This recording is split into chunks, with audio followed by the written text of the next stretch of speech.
Hello everyone, so this is a quick video about this Premiere Pro issue. I would say, yeah, whatever.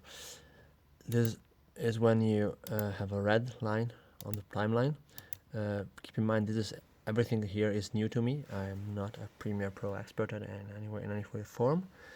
I just had to read some stuff through the internet because this client was having this like red line problem.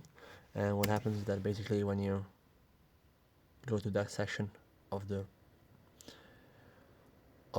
clips of your edit, the machine just stops rendering the preview.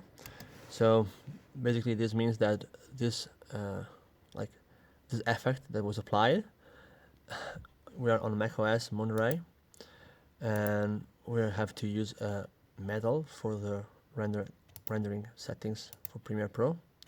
So this project is set to use metal as the engine, so there's only software and metal as an option.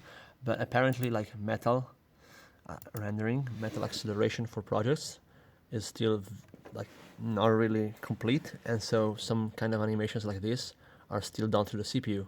So what we've done here is we replace the CPU from the initial engineering sample CPU to a retail 10850K.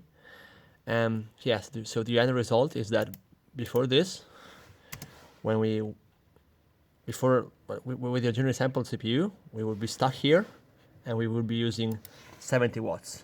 Now we are still stuck, but we are using 120, 140, 150 watts. So that's the only difference that we got from the swap. So we have a CPU that costs double the money, it uses double the power, but it's stuck in the same exact way as it was before.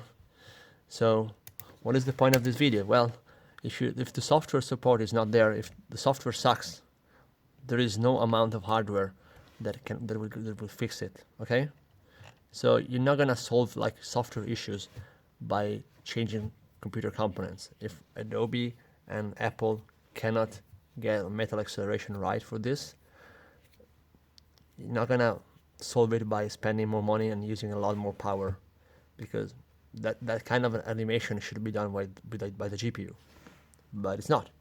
So that's it. I hope you learned something.